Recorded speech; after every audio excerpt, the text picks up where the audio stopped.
শ্রী শ্রী মা আছেন বেলুড়ে। আলমবাজার থেকে স্বামী বিরজানন্দজি একদিন গেলেন মাতৃদর্শনে। মা রাত্রে থাকতে বললেন। পরের দিন সকালে মঠে ফেরার আগে মাকে প্রণাম করতে গিয়েছেন। মা বললেন করুণ মাখা স্বরে, বাবা, তোমায় দেখে আমার প্রাণে বড়ই কষ্ট হলো। তোমার কেমন গোলগাল শরীরটি ছিল, ক্রমাগত ম্যালেরিয়ায় ভুগে ভুগে এখন চেহারা কিরকম খারাপ হয়ে গেছে।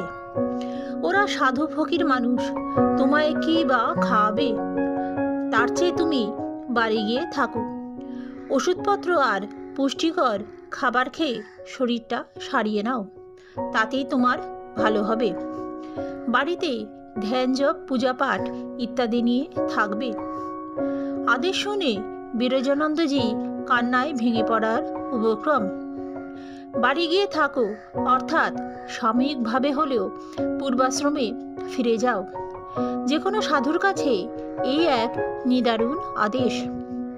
পূজনীয় যোগীন মহারাজ তখন ছিলেন ওই বাড়িতেই। তাকে সব কথা জানালেন গোলাপ মা। যোগীন মহারাজ জিজ্ঞাসা করলেন বিরজানন্দজিকে, তোমার দীক্ষা হয়েছে? বিরজানন্দজি বললেন, না। পূজনীয় যোগীন মহারাজ বললেন, তবে মাকে জিজ্ঞাসা করলে না কেন কি ধ্যান জপ করবে? কাল সকালে স্নান করে গিয়ে মাকে জিজ্ঞাসা করো। পরের দিন সকালে মাকে প্রণাম করে বিরজানন্দজি নিবেদন করলেন যোগীন মহারাজের শেখানো কথাগুলি। তখন মা তাকে কৃপা করে মহামন্ত্র দান করলেন এবং নির্দেশ করলেন সাধন প্রণালী। কিন্তু এতকাল যে ভাব অবলম্বন করে ধ্যান চিন্তা করে আসছিলেন, মায়ের প্রদত্ত সাধন প্রণালী যে তার থেকে আলাদা, মাকে বললেন সেই কথা।